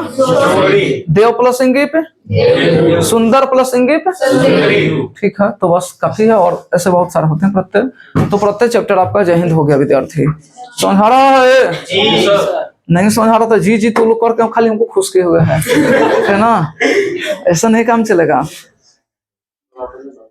अच्छा, तो ये प्रत्यय चैप्टर था। कौन सा चैप्टर है? प्रत्यय। अब कैसे क्वेश्चन रहेगा समझ में तो आया होगा कि प्रत्यय दिया हुआ रहेगा, किससे बनने वाले शब्द को चुनिए, या शब्द दिया हुआ किसमें लगे हुए प्रत्यय को चुनिए, या शब्द और प्रत्यय दोनों दिया हुआ किससे जो शब्द नया बनेगा उसमें क्या परिवर्तन आएगा। तो समझ रही है जी आज? हाँ या नहीं? बहुत सारे बच्चे तो असाइनमेंट के पन्ना पलट रहे हैं कि कहीं से कुछ समझ में तो आ जाए। इसमें तो पासवर्ड लगाया गया है, पहले ही बता दिए हैं, समझ में आएगा नहीं। अच्छा, तो चलो अब ध्यान दो, क्या कुछ पढ़ना है? कुछ आप लोग को पता है? कोई टॉपिक का नाम बताइए ना। आप लोग को जो हो गया पढ़ाई बताइए तो, क्या क्या हो गया? कारक, उपसर्ग, प्रत्यय। उपसर्ग तो पिछले क्लास हुआ था, कारक प्रत्यय आज हुआ फिलहाल, उपसर्ग पिछले क्लास हुआ था। हाँ, आज बताइए ना। आज अभी लकार पढ़ाई हुई आप लोग को? पिछले क्लास हो गया था। अच्छा, बहुत अच्छा है, लकार हो गया। तो ऐसा करते हैं, पत्र लेखन आप लोग थोड़ा सा ध्यान दीजिए। पत्र आता है ना जरूरी का, तो लोग बोलना चाह रहा होगा। पत्र लेखन 4 नंबर के एक आता है, 2 पत्र आएगा तो 8 नंबर का काम हो जाएगा। ये थोड़ा विस्तार से समझिएगा, क्योंकि अगर ये अच्छा से नहीं समझ पाया तो गया काम से। चैप्टर का नाम क्या है बोलिए? पत्र लेखनम। क्या लिखा हुआ है? पत्र लिखने की कला। ध्यान देंगे, पत्र क्या है तो सबसे पहले समझिएगा कि लिखित अभिव्यक्ति।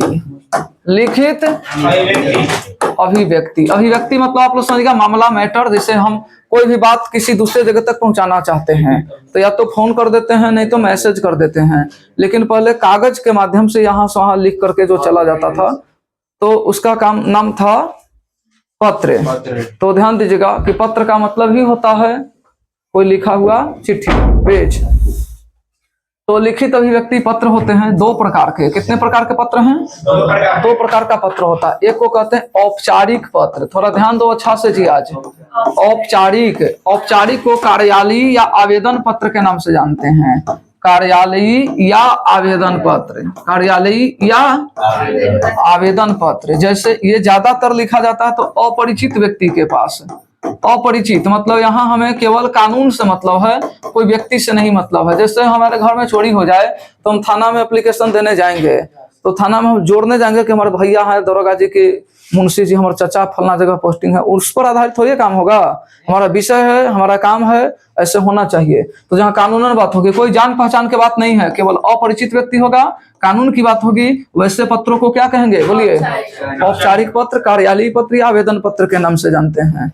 ठीक है, कहीं बिजली का सप्लाई लेना है, कहीं पानी बंद करवाना है, कहीं नली गली का ढलैया करवाना है, कोई फंडिंग के बारे में जानकारी लेना है, कहीं मेला प्रबंधन के बारे में, कोई भी ऑफिस में एप्लीकेशन लिखते हैं तो ऑफिशियल लेटर को कैसा पत्र कहेंगे? औपचारिक पत्र। इसमें दूसरा नियम, अच्छा नियम नहीं, पहले भेद बता दें। दूसरा भेद का नाम होता अनौपचारिक। क्या नाम है? अनौपचारिक को पारिवारिक पत्र कहते हैं। क्या कहते हैं? हाँ, पारिवारिक या संबंधित पत्र। पारिवारिक या संबंधित पत्र। यहाँ जान पहचान के परिचित रिलेटिव कोई व्यक्ति के पास पत्र लिखा जाता है तो इसको कहेंगे अनौपचारिक पत्र। ठीक ना। यहाँ पर हमें जान पहचान मतलब कि पहचान और प्लस में संबंध, ये पत्र लिखा जाएगा। पहचान और संबंध होगा तो इसके 3 स्टेप बन जाते हैं विद्यार्थी, ध्यान देना। एक, या तो जिसके पास पत्र लिख रहे हैं वो रिलेशन में बड़े होंगे, या तो समान होंगे, बराबर में होंगे, नहीं तो फिर छोटे हो सकते हैं। ठीक ना। तो बड़े के पास लिखेंगे, समान के पास लिखेंगे, छोटे के पास लिखेंगे। तो बड़े के पास लिखेंगे तो क्या क्या पॉइंट होता है स्टार्टिंग करने का? बड़े के पास लिखेंगे ना तो पूज्य, आदरणीय, पूजनीय, है ना, ऐसे कोई शब्द से स्टार्ट करेंगे। जबकि बराबर और समान ये दोनों वालों के लिए प्रिय, है ना, यहां से स्टार्ट करते हैं विषय। यहां लिखेंगे तो प्रणाम, यहां लिखना पड़ेगा तो यहां प्रणाम, अभिवादन, सादर चरण स्पर्श, ऐसा कोई ना कोई शब्द लिखना पड़ेगा। और इसमें चलेगा नमस्ते। क्या लिखेंगे? बड़ा छोटा में नमस्ते। ठीक ना। और सबसे लास्ट में कुछ सिग्नेचर दिया जाता है। पत्र लिखने के 5 अंग होते हैं विद्यार्थी। सबसे पहले ध्यान दीजिएगा कि पत्र के 5 अंग हैं। पत्र के कितने अंग हैं? 5 अंग है, अंक नहीं बोल रहे हैं, तो ध्यान से क्लियर सुनिएगा। 5 अंग मतलब पार्ट हैं, 5 पार्ट में। लेकिन इसका नियम क्या है? सबसे पहले नियम बाद में, यहाँ ध्यान दीजिए। 5 पार्ट को कैसे कैसे व्यवस्थित किया जाता है। 1 2 3 4, और यहाँ अगर जरूरत पड़ा तो 5वां, नहीं तो नहीं। 1 2 3 4 5। अब इस प्रारूप के अकॉर्डिंग समझना होगा कि कहाँ पर कौन सा डिजाइन को रखा जाता है। ठीक ना। तो सबसे पहले नंबर पर लिखा जाता है संबंध और संबोधन। संबंध और संबोधन कहाँ? बाएं साइड ऊपर कोने पर। दूसरा नंबर में होता है स्थान और दिनांक। स्थान और दिनांक। सुनाई दे रहा कि नहीं? अभी वाला बात की पहले से भी? ठीक। तीसरा नंबर पर होता है विषय वस्तु। तीसरा नंबर पर क्या लिखाएगा? विषय वस्तु। 4 नंबर पर लिखा जाएगा आपका हस्ताक्षर। क्या लिखाएगा? हस्ताक्षर। 5 नंबर पर लिखाएगा संलग्नक। संलग्नक मतलब कोई एक्स्ट्रा चीज अगर कुछ जोड़ते हैं तो, जैसे मान लेते हैं कि कोई अपहरण हो गया है, लड़का लड़की कुछ भी, तो उसका फोटो भी देना पड़ेगा, उसका आधार, कुछ बैंक आईडी, कोई प्रूफ, ऐसा कुछ तो देंगे ना। तो एक्स्ट्रा जो डॉक्यूमेंट दिया जाता है उसको कहते हैं क्या चीज? संलग्नक। जैसे आप सर्टिफिकेट निकालना चाहते हैं स्कूल से तो होता है ना कि एडमिट कार्ड लगा करके दीजिए, रजिस्ट्रेशन कार्ड लगा करके दीजिए, मार्कशीट लगा करके दीजिए, कोई एक्स्ट्रा डॉक्यूमेंट आपको साथ साथ में देना पड़ेगा। तो उसको जोड़ेंगे किस पार्ट में? संलग्नक। यहाँ पर संलग्नक में यहाँ पर लिख देंगे संलग्नक। आप 1 2 3 4 5 लिख देंगे। संलग्नक 1 में कि पंजीयन कॉपी, दूसरा आधार कॉपी, तीसरा ड्राइविंग लाइसेंस की कॉपी, कुछ भी जो जो दिया हो रहेगा एक्स्ट्रा पेपर उसका नाम लिखेंगे और उस सबका जीरोक्स इसके साथ पिन करके ऑफिस में देना पड़ेगा। ठीक ना। तो ऑफिशियल लेटर रहेगा। तो बाकी सब के लिए 4 चीज तो सब में रहेगा ही रहेगा। कैसे पत्र लिखा जाता है, क्वेश्चन कैसे रहेगा, जवाब कैसे देना पड़ेगा, इसको अगले पार्ट में ध्यान देते हैं। क्वेश्चन मान लेते हैं ये रहेगा कि शुल्क माफी के लिए विद्यालय प्राचार्य को पत्र लिखें। शुल्क माफी हेतु विद्यालय प्राचार्य को संस्कृत में पत्र लिखें। विद्यालय प्राचार्य को संस्कृत में पत्र लिखें। संस्कृत में पत्र। तो शुल्क माफ करवाना है तो हम स्कूल में लिखेंगे तो बोलेंगे कि हमारे बाबूजी तो बहुत बड़े जमींदार आदमी हैं, उनका तो कई कल कारखाना फैक्ट्री है और लोन ज्यादा ले लिए हैं, इसलिए अभी पेमेंट नहीं देंगे, अगला बार चौगुना दे देंगे, कोई टेंशन नहीं है। तो मास्टर कहेगा ना कि बेटा तू 5 साल बाद पढ़ लेना, तू एक बार टॉप कर जाएगा। ऐसा नहीं ना हो सकता है। सिस्टम से ना क्या लाचारी नहीं बताना पड़ेगा कि इस कारण से हम गरीब हैं, लाचार हैं, पैसा व्यवस्था नहीं है तो पैसा नहीं दे पाएंगे, और ज्यादा बनने लगेंगे तो क्या होगा, पैसा ज्यादा लग जाएगा ना। तो क्या लिखेंगे, सबसे पहले ध्यान दीजिएगा, जो ऐसा हिंदी में लिखते हैं वही केवल संस्कृत अनुवाद करना है। सबसे पहले यहाँ लिखेंगे सेवायाम। क्या लिखा हुआ है, मतलब हो गया सेवा में। आप लोग जानते हैं लतायाम, लता में सप्तमी विभक्ति एक वचन, तो सेवायाम मतलब सेवा में। फिर लिखते हैं श्रीमंतः। श्रीमान कौन है, प्राचार्य महोदय। प्राचार्य महोदय। अगर प्राचार्य मतलब जेंट्स टीचर हैं हेडमास्टर तो प्राचार्य, अगर लेडीज हैं तो वहां होगा प्राचार्य महोदया। क्या लिखेगा, या प्राचार्य महोदया भी कर सकते हैं, प्राचार्य महोदया। तो विद्यालय के प्रिंसिपल के पास हम लेटर लिख रहे हैं, लेकिन कहाँ के विद्यालय, तो यहाँ लिखना पड़ेगा राजकीय उच्च विद्यालय पाटलिपुत्रम। राजकीय उच्च विद्यालय पाटलिपुत्रम की जगह पर नालंदा भी तो लिख सकते हैं, बिहार की पुरानी शैक्षणिक राजधानी है। तो राजकीय उच्च विद्यालय नालंदा। अब यहाँ लिखेंगे विषय। क्या लिखेंगे, विषय में शुल्क माफी करने के लिए ना, तो शुल्कम क्षमापयतु। शुल्कम, हाँ शुल्क माफी के लिए मतलब समझ जाएगा कि भाई लिखा हुआ कुछ मैटर है। अब यहाँ लिखेंगे महोदय या महाशय। महोदय या महाशय। कोई एक बात लिखेंगे, कोमा देंगे यहाँ लिखने के बाद में। फिर ये जहां लिखा हुआ खत्म हो रहा है उसके लाइन यहाँ से शुरू करेंगे। सविनय निवेदनम। सविनय निवेदनम अस्ति। अस्ति मतलब है, यत मतलब कि, यत माने सविनय निवेदन है कि, अहम मतलब मैं, वर्ग अपना क्लास बताइए, क्रमांक बताइए, क्रमांक बताइए, खंड बताइए, किस सेक्शन के हैं, ठीक ना, ये सब बताएंगे अपना डिटेल। उसके बाद में लिखेंगे भवताम विद्यालय। भवताम विद्यालय मतलब आपके विद्यालय में नियमित छात्र हूँ, तो नियमितः छात्र अस्मि। नियमितः छात्र अस्मि, मैं आपके विद्यालय में नियमित छात्र हूँ। तो ये बात हुआ कि आपको टीचर पहचान पाएंगे कि कौन स्टूडेंट के बारे में लेटर आया है। अब लिखना है कि मम परिवारे। मम, हाँ मतलब कि मेरे परिवार में। पिता, पिता हमारे छोटे किसान है तो लघु कृषक। पिता लघु कृषक। पिता लघु कृषक। माता गृहिणी। माता गृहिणी मतलब माँ जी घरेलू महिला, घर के खाना बनाने वाली हैं, माता गृहिणी। द्वौ भगिन्याओ। द्वौ भगिन्यो। भगिनी मतलब होता है बहन, तो द्वौ भगिन्यो एकः अहम। एकः अहम च अस्मि। इसका मतलब क्या कि अपने आप को सबसे लास्ट पोजीशन पर रखता है, और एक मैं हूं, ठीक ना। अधुना। अधुना मतलब आजकल। अधुना माता रुग्ना अस्ति। माता रुग्ना मतलब माँ बीमार है, रुग्ना अस्ति, है ना। पिता येन केन प्रकारेण। येन केन, ये न, ये निकेन प्रकारे न मतलब जैसे तैसे करके। ये निकेन प्रकारे न परिवारस्य पोषणम करोति। परिवारस्य पोषणम करोति। परिवार का पालन पोषण जैसे तैसे कर रहे हैं, ठीक ना। अतः यहाँ लाइन बदल करके फिर लिखना, अतः मम मेरा विकास आदि शुल्कम। विकास आदि शुल्कम क्षमापयतु। मेरा विकास आदि शुल्क क्षमा करने का कष्ट करें। फिर लिखना है भवतः शिष्य। भवतः शिष्य मतलब आपका छात्र। भवतः शिष्य और नाम, क्लास, रोल नंबर, फिर यहाँ कुछ कुछ पॉइंट देना पड़ेगा। बहुत ज्यादा नहीं, मतलब 3-4 लाइन मुख्य रूप से आपको लिखना पड़ेगा। पत्र का एक और नियम है जो विशेष बात पर ध्यान देना है। पत्र कोई भी रहे, औपचारिक हो या औपचारिक, दोनों के लिए नियम लागू होगा कि एक पृष्ठ पर एक पत्र लिखना है। एक पृष्ठ पर हाँ एक पत्र।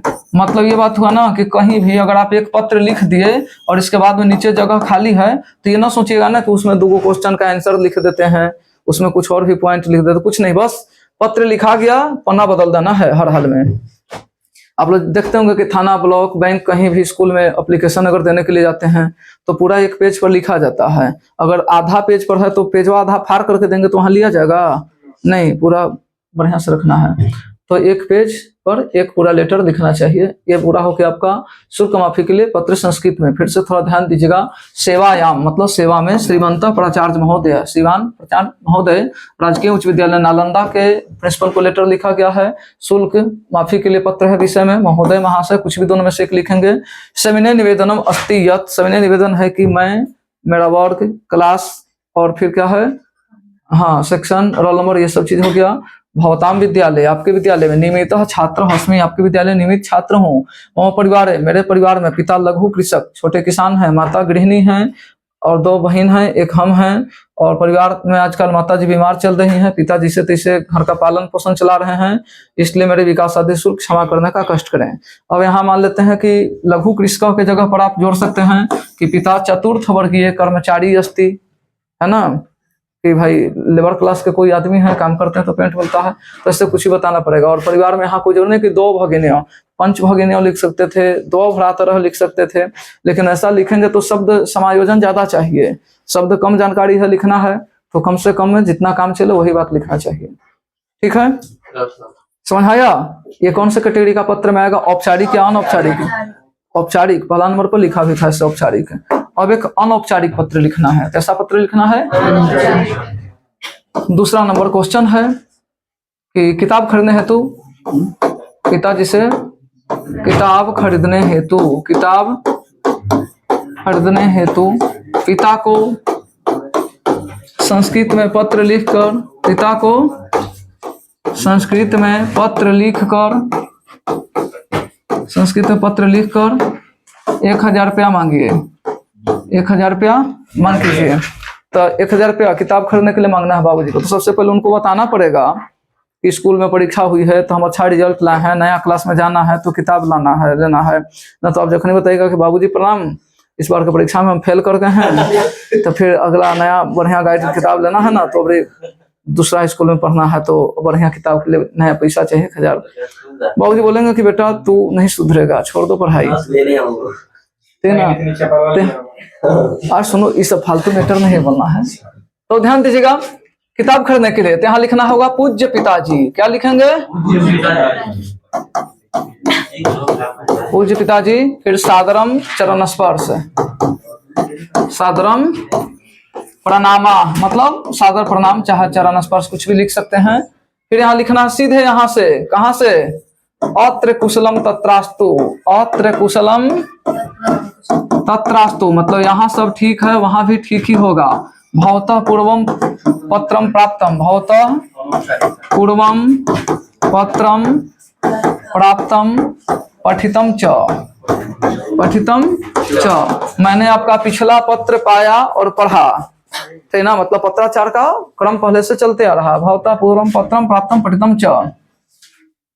फिर लिख देना है अनेन पत्रेण, अनेन, हाँ अनेन पत्रेण मतलब यहाँ से अब ध्यान दीजिएगा, लाइन पकड़ लेना है। अनेन पत्रेण सूचयामि, अनेन पत्रेण सूचयामि मतलब सूचना करता हूँ कि, सूचयामि अहम वार्षिक परीक्षायाम, अहम हाँ वार्षिक परीक्षायाम, परीक्षा देखिएगा दीर्घ इसे लिखा जाता था सही से, वार्षिक परीक्षायाम विद्यालय मतलब विद्यालय में, विद्यालय सर्वोच्च सबसे ज्यादा, सर्वोच्च अंक लब्धवान, अंक लब्धवान मैंने विद्यालय में सबसे टॉप रिजल्ट लाया, विद्यालय में सबसे अच्छा रिजल्ट आया है। तो अब बताना है क्लास में नहीं, स्कूल में सबसे अच्छा रिजल्ट आया, तब नहीं बात होगा कि अबरी लड़का जिला में लाएगा तो किताब खरीदने का पैसा देना चाहिए। हम देखने बताते हैं कि फेल कर गए हैं तो अलग रह जाएगा। लब्धवान हाँ अग्रे कक्षायाम, अग्रे कक्षायाम नवीन पुस्तकानि क्रेतुम, नवीन पुस्तकानि, थोड़ा शांति से रहेंगे आप लोग क्या, पुस्तकानि क्रेतुम रुपयम सहस्त्रम।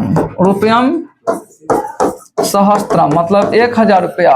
रुपयम सहस्त्रम आवश्यकता विद्यते। आवश्यकता विद्यते या वर्तते।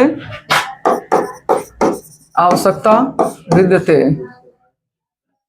फिर आगे लिखना है सर्वे ज्येष्ठेभ्य। सीधे यहाँ से सर्वे ज्येष्ठेभ्य चरणयो नमामि। चरणयो नमामि सभी बड़े लोगों को चरणों में प्रणाम। कनिष्ठेभ्य शुभाशीषम च। कनिष्ठेभ्य शुभाशीषम च। फिर भवतः पुत्रम। भवतः पुत्र। ध्यान दीजिए हमें 1000 रुपया की जरूरत है, बस इतना ही बोलना है। इन्हें कि देने की कृपा कीजिए, दे दीजिए। 4 दिन के डेट दे रहे हैं, नहीं देगा तो 1200 लग जाएगा। ऐसा बात नहीं ना कर रहे हैं। आप चेतावनी पत्र नहीं लिखे है ना, आग्रह है तो कि हमें 1000 रुपये की जरूरत है, किताब नया क्लास में खरीदना है, पढ़ना है। ये बात होगा। सभी बड़े को प्रणाम, छोटे को आशीर्वाद। ये बात लिखना इसलिए जरूरी है क्योंकि ये नहीं कि ऑफिशियली मतलब है कि बस बाबू जी 1000 रुपया लगे, कौची बेटा किताब ले ला, ठीक है जा रहे हैं। ऐसा नहीं। अगर मान लेते हैं कि कहीं भी रिलेशन में जाते हैं, घर में जाते हैं, कोई बड़े लोग रहते हैं तो 2 ड्यूटी बनते हैं, कुछ बड़े लोग रहेंगे, कुछ छोटे लोग रहेंगे। तो अब ये नहीं कि पहले छोटे लोगों से प्रणाम करवा लेंगे उसके बाद बड़े लोग को प्रणाम करने जाएंगे। नहीं, अगर बड़े लोग हैं तो छोटे लोग को बोला रुको रुको अभी रुको, आप प्रणाम करके आना, तब छोटे लोग अगर जाए प्रणाम करे तो ठीक है, ना तो फिर ना कि हाँ आप प्रणाम कर बोल आग लो। ऐसा भी नहीं कर सकते। तो कॉन्सेप्ट होता है कि सबसे पहले बड़े लोगों को हम प्रणाम करेंगे, तब छोटे लोगों को फिर आशीर्वाद देंगे, है ना। नहीं तो कोई वाक्य आगे पीछे कर देंगे तो काम गड़बड़ भी हो सकता है। ये है कैसा पत्र? अनौपचारिक पत्र। और कोई पढ़ेगा? और पढ़ेगा कि नहीं है? बोलो ना हाँ या नहीं। कब तक पढ़ेगा जी लोग? चक्कर आ रहा है ना? अच्छा कोई बात नहीं। अनुच्छेद हाँ ध्यान दीजिए। हाँ एग्जाम में 5 गो आएगा, जगह में से 1 लिखने के लिए रहेगा। सुनो 5 लाइन केवल हम बोर्ड पर लिखेंगे। कोई भी पर्व त्योहार पर आएगा एंटीबायोटिक जैसा चल जाएगा। हाँ जैसे होता ना कुछ दवाई की, जो कोई बीमारी आयल है तो दवाई दे देंगे तो चलो रोग कंट्रोल रहेगा। तो कोई भी पर्व त्योहार रहेगा ना तो केवल यही लाइन आपको लिख देना। सुनिएगा अनुच्छेद लेखनम। बस आज का टॉपिक यही तक रहेगा, ज्यादा डिस्टर्ब नहीं करना है। ज्यादा खाना मत कर देगा क्या इसको पढ़ाने में अब मिनट हम नहीं देख रहे हैं, बस पढ़ा रहे हैं। ऐसा नहीं है कि बहुत लंबा भी नहीं चलेगा, मतलब 5 से 10 मिनट। चलो ध्यान दीजिए। अनुच्छेद आता है 7 अंक में। कितने अंक में आएगा? तो 7 नंबर का अनुच्छेद लिखने के लिए आएगा। 5 विकल्प दिया हुआ रहेगा। कितने विकल्प है? 5 विकल्प और 1 बनाना है। 1 बनाए, समझा बात? तो 5 गो ऐसे रहेगा। तो कोई भी जिसे भारतीय पर्व त्योहार कुछ भी रहे, भारतीय पर्व त्योहार कोई रहेगा तो बात लिख देना है तोरा। क्या रहेगा सुनो जी। 5 लाइन तो एंटीबायोटिक चलेगा, 2 लाइन अपना मन से तो जोड़ना पड़ेगा। ऐसे ध्यान दीजिएगा। सबसे पहले इसका नियम क्या है? पहला नियम यह होता है ना कि पैराग्राफ बदलाव नहीं। पैराग्राफ बदलाव नहीं। दूसरा है 7 वाक्य। 7 वाक्य अभी के लिए 7 वाक्य, हालांकि वाक्य कम बेसी भी हो सकता है। तीसरा पॉइंट क्या है ना कि हमेशा प्रारंभ से अंत की ओर लिखें। कहां से लिखना है? प्रारंभ से अंत की ओर। अब ऐसा नहीं कि दशहरा में रहेगा तो पहले मूर्ति भसान करते हैं, बाद में कलश स्थापन होता है, तो पहले मूर्ति भसान होता है। हाँ नहीं, एकदम सिस्टम है कि कब लिखना है। अभी ना कि दशहरा मेला लगता है लेकिन पूरा पूरी मिठाई खाता है, नया कपड़ा पहनता, मेला घूमता, ये सब कर देंगे। बाद में कहेंगे कि मूर्ति जी की पूजा होती है, ठीक ना? नहीं, सिस्टम से लिखना पड़ेगा। सुनो जी, तो कैसे कैसे रहेगा? तो दशहरा, अच्छा दशहरा या दुर्गा पूजा तो एक ही है ना? अच्छा दिवाली लिखते हैं सीधे। दिवाली, हाँ माने कोई भी पर्व, रक्षाबंधन, सरस्वती पूजा, है ना, ये सब इसी में आ जाएगा। तो क्या लिखेंगे? सबसे पहले खाली स्थान, माने जौन त्योहार का नाम रहेगा उसको जोड़ देंगे, ठीक ना? त्योहार हिंदू नाम, क्या लिखेंगे? हिंदू नाम प्रमुख त्योहार अस्ति, प्रमुख त्योहार माने यह हिंदू का प्रमुख त्योहार। सुनिए, सरस्वती पूजा हिंदू नाम प्रमुख त्योहार अस्ति, दुर्गा पूजा हिंदू नाम प्रमुख त्योहार अस्ति, छठ पूजा, रक्षाबंधन, दिवाली, होली, सब में जोड़ देना है हिंदू प्रमुख त्योहार हस्ती। एक वाक्य तो आ गया ना, 1 नंबर तो पक्का आ जाएगा। ये नहीं सोचना है कि 7 नंबर ना आया तो बनेबे नहीं करेंगे, नहीं, 2 लाइन आएगा 2 नंबर आएगा ना कम से कम। आगे देखिएगा, अयम उत्सव, अयम उत्सव भवती। सुनिए, इसमें महीना का नाम आपको भरना है, महीना तिथि की जो जानकारी होगी शॉर्ट में लिखा हुआ राउंड सर्कल में, इसलिए कि शॉर्ट है। तो यह उत्सव, जैसे मान लेते हैं कि होली, तो कौन महीना में होता जी? मार्च नहीं लिखना है, चैत में। सुनो, याद रखिए, बात समझो। फागुन में पहले होलिका दहन होता है पूर्णिमा को, ठीक है ना, पूर्णिमा को। और 12 बजे रात से पहले होलिका दहन हुआ तब अगले दिन, तो चैत के पहली तिथि को, और नहीं तो एक दिन मर्जाद भी होता है, अगली तिथि को होली, तो चैत में जाता है, क्योंकि होलिका दहन ही होता है पूर्णिमा को। तो पूर्णिमा के बाद तो महीना बदल जाता है, तो चैत महीना में। रक्षाबंधन रहेगा तो सावन, दुर्गा पूजा आसीन, दशहरा आसीन है, और दिवाली रहेगा तो कार्तिक, छठ पूजा कार्तिक। समझ आ रहा है इतना बात है? तो ये उत्सव होता है। अस्मिन अवसरे, अस्मिन अवसरे जनाः कुर्वन्ति। हाँ, तो इस अवसर पर लोग करते हैं, तो क्या करते हैं? सबका काम कुछ अलग अलग। होली रहेगा तो अविरम गुलालम, सुनो ऐसा कुछ होगा ना। रक्षाबंधन तो रक्षाबंधन हम कुर्वन्ति, दशहरा रहेगा तो दुर्गा पाठम कुर्वन्ति, है ना। मान लेते हैं कि छठ रहेगा तो सूर्य पूजनम कुर्वन्ति। जो उत्सव रहेगा उसमें कुछ ना कुछ किया जाता है, उसका मेंशन यहाँ पर काम करेंगे, लिख देना है। बालका, बालका मिष्टान आदि भी, मिष्टान आदि भी खादन्ति, खादन्ति हाटम भ्रमंती च। देखिए, बच्चे मिठाई खाते हैं, मेला घूमते हैं, है ना। आगे सब त्योहार में भगवान से नहीं मिला घूमता है, घूमता, मेला नहीं है, कहीं तो घूमने जाता है ना। अच्छा ठीक है, तू नहीं जाता है, कोई जाता, हम जाते हैं, बात खत्म, है ना। अब उतना तर्क नहीं करना है, मतलब ऐसा कुछ लिखना है ना कि जो नहीं जानता। अब लिखवाएंगे दशहरा पर तो फिर 7 वाक्य, दीपावली पर तो फिर 7 वाक्य, 5 को लिखवाएंगे तो 35 वाक्य हो जाएगा। तो ऐसे नहीं करना है, आपको बस समझ लेना है कि ऐसे भी काम चल सकता है।